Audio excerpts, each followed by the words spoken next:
आकाश में चमक रहे करोड़ों सितारों के बीच चमक रहा ध्रुव तारा चारों दिशाओं में अपनी अनोखी आभा बिखेरता है।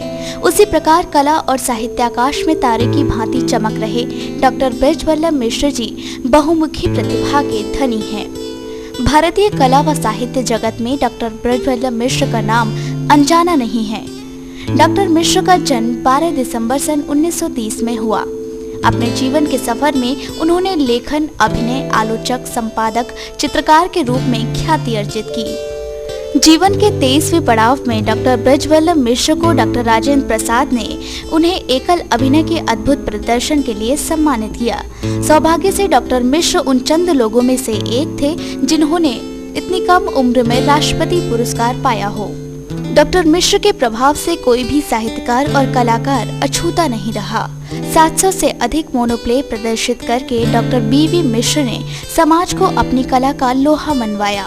डॉक्टर मिश्र के मोनोप्ले के आनंद के सागर में श्रीमती इंदिरा गांधी, पंडित कमलापति त्रिपाठी, अरुणा आसिफ अली, विनोबा भावे, लाल बहादुर शास्त्री जैसी कई महान विभूतियों ने डुबकी लगाई। साहित्य के क्षेत्र में लोहा मनवा चुके डॉक्टर नगेंद्र, भगवती चरण वर्मा, बाबू गुलाब राय, महादेवी वर्मा, सच्चिदानंद अज्ञे जैसे अन्य साहित्यकारों को भी डॉक्टर मिश्रा की लेखनी ने प्रभावित किया। सन 1956 तथा 57 में आपके द्वारा लिखित नाटक इंसान और सौदा को नई दिल्ली में आयोजित राष्ट्रीय नाट्य समारोह में सर्वश्रेष्ठ घोषित किया गया। सन 1958 में आयोजित राज्य नाट्य समारोह में डॉक्टर मिश्र के द्वारा लिखित एवं निर्देशित नाटक इंसान को निर्णायकों ने सर्वश्रेष्ठ घोषित कर उन्हें शाकुंतल पुरस्कार से सम्मानित किया। आपके मोनोप्लेज में अछूत, बेवकूफ कुंवारा, नशा, शराबी तथा इंसान की मूर्ति बहुत ही लोकप्रिय रहे, जिनमें से इंसान की मूर्ति नामक मोनोप्ले पर राष्ट्रपति डॉक्टर बी.बी. गिरी द्वारा उन्हें सम्मानित किया गया। सन 1958 में पुणे उत्तर प्रदेश सरकार द्वारा आयोजित राज्य नाट्य समारोह में डॉक्टर मिश्र द्वारा लिखित एवं निर्देशित नाटक आदमी पर उन्हें सर्वश्रेष्ठ नाटक लेखक के रूप में सरकार द्वारा पुनः शाकुंतल प्रदान किया गया, जिसमें उन्होंने एक वैज्ञानिक डॉक्टर की भूमिका निभाई थी। सन 1970 में हिंदी नाटकों के अभिनय तत्व नामक शोध प्रबंध पर पीएचडी की उपाधि प्राप्त करने के पश्चात डॉक्टर मिश्र ने शास्त्रीय पक्ष की ओर ध्यान केंद्रित किया। जीवन के 75 सालों के पश्चात भी उनकी लेखनी ने विश्राम नहीं लिया। आज भी उनकी लेखनी से साहित्य बरसता है। आपने 20 वर्ष के कठोर परिश्रम के पश्चात भरत मुनि कृत नाट्य शास्त्र के 37 अध्यायों का हिंदी में अनुवाद किया, जो आज देश के लगभग प्रत्येक पुस्तकालय में देखा जा सकता है। आपकी लेखनी से निकले साहित्यिक नाटकों में तीसरा नेत्र, विश्व वेदना, ज्योति पर्व और पीढ़ियों का प्रवाह उत्तर प्रदेश और गुजरात के विश्वविद्यालयों में बीए तथा एमए के पाठ्यक्रमों में पढ़ाए जाते हैं। सन 1985 में उत्तर प्रदेश सरकार ने आपको अखिल भारतीय पुरस्कार से सम्मानित किया। सन 1990 में केआर डिग्री कॉलेज मथुरा से सेवानिवृत्त होने के बाद आपने 14 वर्षों से मुंबई में कला और साहित्य की सेवा की। भारत सरकार के मानव संसाधन विकास मंत्रालय ने सारे देश से प्रदर्श कलाओं के 6 राष्ट्रीय प्रोफेसरों का चयन किया, जिसमें डॉक्टर मिश्रा का नाम सर्वोपरि रखा गया। सरकार ने उन्हें नाट्य की कार्यशालाओं के प्रशिक्षक के रूप में पटना, लखनऊ, गोरखपुर, इलाहाबाद, वाराणसी, रांची, इंदौर, जयपुर आदि विश्वविद्यालयों में कार्यशाला लेने भेजा। वहीं दूसरी ओर डॉक्टर मिश्र ने अपनी बहुमुखी प्रतिभा के रंगों को चित्रों में बिखेरा। डॉक्टर मिश्र ने मात्र भारत में ही नहीं बल्कि संपूर्ण विश्व में अपनी लेखनी का जादू बिखेर दिया।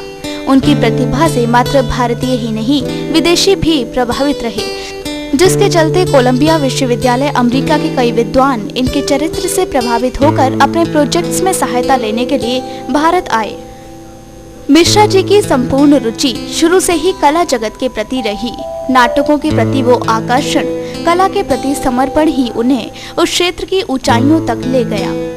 साहित्य आकाश का ये ध्रुव तारा सदा ही अपनी आभा यूं ही बिखेरता रहे, कभी भी ये तारा टूटे ना। आज हमारे साथ हमारे स्टूडियो में एक ऐसी शख्सियत मौजूद है जिनकी पहचान अगर कराएं तो सूरज को रोशनी दिखाने के समान होगा। वो नाटक के क्षेत्र में अपना एक अलग स्थान रखते हैं और जब भी अखिल भारतीय स्तर पर किसी नाटक के क्षेत्र में बात की जाती है तो बड़े बड़े साहित्यकार बहुत सी महत्वपूर्ण सूचनाएं आपके बारे में देते हैं। आज हमारे साथ मौजूद हैं डॉक्टर ब्रज वल्लभ मिश्रा। मिश्रा जी, मैं आपका स्वागत करती हूँ आज अपने स्टूडियो में। धन्यवाद।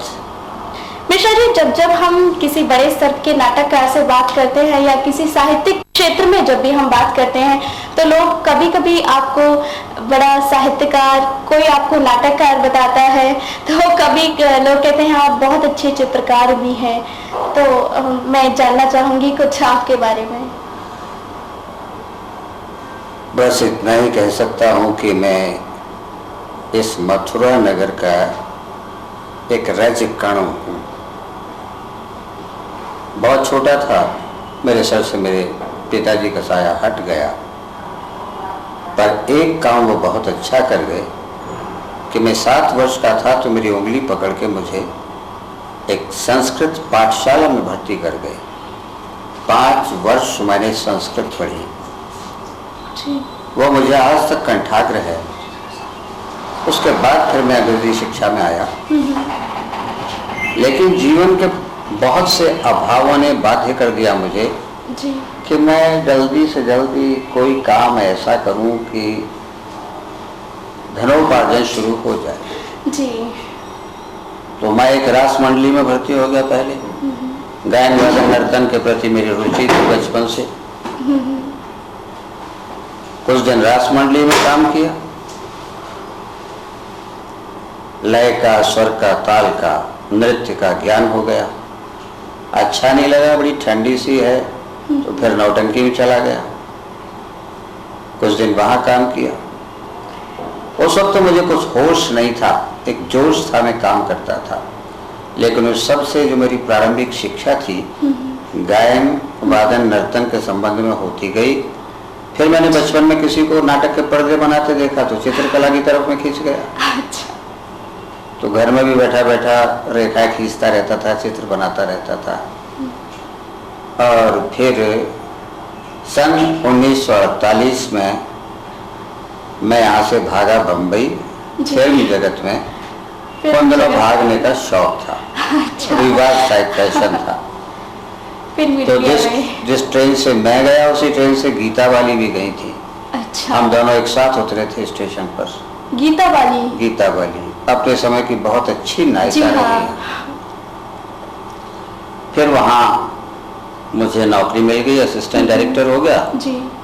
तो 3 फिल्मों में हर हर महादेव जी, गणेश जन्म और दशावतार, इन 3 फिल्मों में मैं असिस्टेंट रहा। तो मैं वहाँ यही देखा करता था कि लाइटमैन लाइट कैसे सेट कर रहा है। सोलर है, बेबी है, डिंकी है, क्यों डिफ्यूज़र डाल रहा है, क्यों कटआउट लगा रहा है, कट लाइट कहाँ से ले रहा है।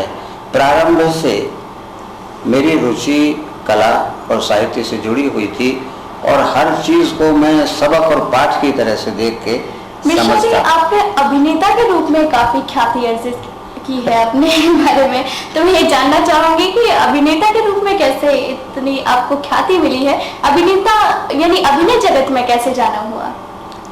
मैं बम्बई से 2 वर्ष रह के लौटा जी। नाटक लिखने लगा जी। फिर नाटकों के मंचन की मुझे जिज्ञासा जागृत हुई तो मैंने टीम बनाई, जोड़े इंसान नाटक लिखा जी। भारत पाक विभाजन की त्रासदी को लेकर। अच्छा। उसका मंचन भी हुआ, बहुत सफल मंचन हुआ और एक बार नहीं कई बार हुआ। तो लेखन के साथ फिर अभिनय करना जरूरी था। जी, लोग बताते हैं आप एक बहुत ही प्रसिद्ध नाटककार हैं और आपके लिखे हुए नाटकों का मंचन भी हुआ है अलग अलग स्टेजेस पे। तो और आपकी लिखी हुई किताबें कई यूनिवर्सिटीज़ में चलती भी हैं, MA BA में आपकी लिखी हुई किताबें मैंने जानती हूँ, विरह वेदना। जी। तो लेखन में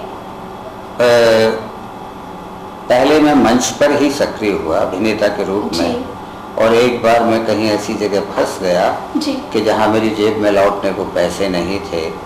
तो बैठे बैठे मैंने सोचा, अलीगंज की बात है, एटा जिले में, अच्छा और वहाँ एक इंटर कॉलेज के प्रिंसिपल से कहा कि मैं नाटक दिखाऊंगा बच्चों को, जी। आप इनसे एक एक दो दो आने इकट्ठे करवा के मुझको दिलवा दीजिए, अच्छा, यानी जैसे उस समय कठपुतली का पैसे- तमाशा लोग करते हैं। अच्छा।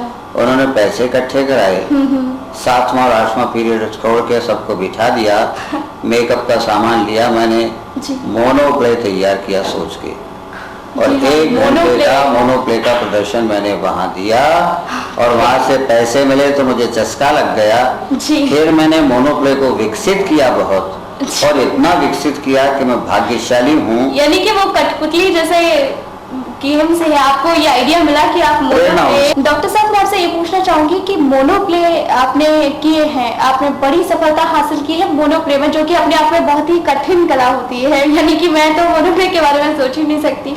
आपने किन किन नगरों में किए हैं और किन किन विभूतियों के समक्ष किए हैं मोनोप्ले? मुझे सबसे बड़ा उत्साह मिला तब मैं 23 वर्ष का था, और मार्शल बुल्गानिन और ख्रुश्चोव यहाँ आए हुए थे। उनके सम्मान में एक सांस्कृतिक कार्यक्रम होना था, तो पद्मश्री दमयंती जोशी का नृत्य था। किसी ने कहा कि नाटक का भी कुछ होना चाहिए, कोई नाटककार उपलब्ध नहीं था, तो मेरे लेख और मेरे बारे में हिंदुस्तान दैनिक में तब छपा था मोनोप्ले के बारे में, तो तत्काल मुझे बुलाया गया, और मेरा जब मोनोप्ले हुआ इंसान की मूर्ति, जी। तो उससे राष्ट्रपति डॉक्टर राजेंद्र प्रसाद इतने अधिक अभिभूत हुए कि उन्होंने मुझे पुरस्कृत किया, सम्मान दिया, और वहाँ से मेरा उत्साह एकदम बढ़ गया। फिर मैंने पूरे देश का भ्रमण किया, और 700 से अधिक मोनोप्ले के प्रदर्शन सारे देश में उत्तर से दक्षिण तक, विनोबा जी के सामने, नेहरू जी के सामने, इंदिरा जी के सामने, सभी के सामने मैंने किए प्रदर्शन। यानी कि संपूर्ण जीवन कला के लिए समर्पित करने के भाव। और ये प्रेरणा कहाँ से आती है? ये मैं कुछ नहीं जानता, सिर्फ इतना ही जानता हूँ कि आदमी को कर्म करना चाहिए अच्छा सोच के। फिर मैंने सोचा कि अभिनेता के रूप में और निर्देशक के रूप में, चूँकि राज्य नाट्य समारोह हुआ सन 58 और 59 में लखनऊ में, तो एक हमारी एक संस्था थी कला भारती, नाटक मैंने लिखे। पहले लिखा इंसान, हम पूरा दल बना के वहाँ गए। आपका आदमी मैंने वो नाटक बात में का देखा है, है, हाँ, वो बात का है। 58 में 1958 के राज्य नाट्य समारोह में जी। इंसान नाटक पर हमको शाकुंतल पुरस्कार दिया इंसान। निर्देशक के रूप में, श्रेष्ठ निर्देशक। जी। और 59 में फिर बुलाया हमको निर्देशक सूचना विभाग ने। फिर हम गए, उसमें भी 4 दल थे। आदमी नाटक हमने किया, उसमें एक आदमी। वैज्ञानिक डॉक्टर की भूमिका मैंने की। हाँ, देखा है मैंने वो भूमिका। और उस पर फिर सर्व, और उसमें मोहन राकेश का लिखा हुआ आषाढ़ का एक दिन भी हुआ था। जी। लेकिन सर्वश्रेष्ठ नाटक लेखक का शाकुंतल पुरस्कार भगवान की कृपा से मुझे मिला। और मिश्रा जी, पिछले 14 वर्षों से आप मुंबई में थे, वहाँ किन किन क्षेत्रों में आप आगे रहे? मीन्स वहाँ किन किन क्षेत्रों में आपका योगदान रहा था, हम ये जानना चाहेंगे। मैं सन 1990 में यहाँ रिटायर हुआ किशोरी रमन डिग्री कॉलेज से। जी। 91 में डायरेक्टर अनिल शर्मा के पिताजी यहाँ मेरे पास आए और मुझे पकड़ के वहाँ ले गए। जी। एक मेगा सीरियल लिखना था। क्योंकि मेरे साथ प्लस पॉइंट ये था कि संस्कृत भी मैं जानता हूँ, अंग्रेजी भी जानता हूँ, उर्दू भी जानता हूँ, कई भाषाएं जानता हूँ। जी। तो मेरे नाट्यशास्त्र का हिंदी अनुवाद तब तक आ चुका था बाजार में। भरत के नाट्यशास्त्र का मैंने पूरा अनुवाद किया, 20 वर्ष करीब उसमें लगे। आंखों पर भी मेरे बहुत जोर पड़ा। आवाज़ तो 4 बार मेरी आंखों के ऑपरेशन हो चुके हैं।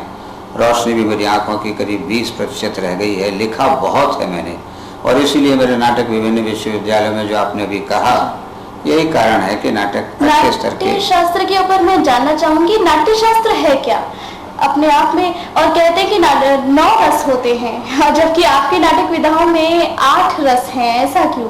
भरत ने तो 8 ही रस माने हैं। परफॉर्मिंग आर्ट्स में, अभिनय में, प्रदर्शन कलाओं में शांत रस नहीं होता। शांत मूर्ति कला में होता है, चित्र कला में होता है। ये जो गायन वादन नर्तन है, ये तो गतिशील कलाएं हैं, पल पल में भाव बदलते रहते हैं, तो इसमें शांत हो ही नहीं सकता। इसलिए भरत ने नाट्य शास्त्र में 8 रस दिए। एक बात आपने और बहुत अच्छी उठाई कि नाट्य शास्त्र क्या है। जी हाँ, ये मैं जानना चाहूंगी। इस पर अब तक भारतीय और पाश्चात्य सैकड़ों नहीं हजारों विद्वान लिख चुके हैं और लगभग 250 वर्ष से बड़ी गंभीरता से इसके ऊपर शोध कार्य चल रहा है। हजारों पुस्तकें आ चुकी हैं। नाट्यशास्त्र विश्व का एक अप्रतिम ग्रंथ है, अद्वितीय ग्रंथ है। कला और काव्य दोनों की व्याकरण नाट्यशास्त्र में समाई हुई है। जिसने इसको 10% भी समझ लिया, वो समझिए कि बहुत श्रेष्ठ कोटि का कलाकार बन जाता है। किसी विषय को वो छोड़ता ही नहीं। करीब 37 अध्याय के 6000 श्लोकों में इतना भरा हुआ है कि वो सागर है, उसमें जब गोता लगाओ तो कोई ना कोई मोती हाथ में आ जाता है जी। तो उसी के कारण मुझे नृत्य में भी, संगीत में भी, गायन में भी, और गायन में अच्छा बना तो आकाशवाणी से पहले गाता रहा मैं दिल्ली से जी। नृत्य के कार्यक्रम हुए तो मैंने नृत्य निर्देशन भी किया। बम्बई में उद्धव लीला बैले कराए, एक और बैले कराया, बहुत सक्सेसफुल हुए, बहुत अच्छे हुए। नाट्यशास्त्र की ही देन है सब कुछ। जो कुछ है वो विद्या का महासागर है, ज्ञान का महासागर है, कला का महासागर। तो डॉक्टर साहब, आज आप हमारे बीच में आए, इसके लिए हम तहे दिल से आपका शुक्रिया अदा करते हैं। और दर्शकों, आज हमारे साथ थे डॉक्टर बृजवल्लभ मिश्र, एक बहुत बड़े साहित्यकार, लेखक, नाटककार। और इसी चर्चा को मैं यहीं विराम देती हूँ। मैं ऋचा पंडित।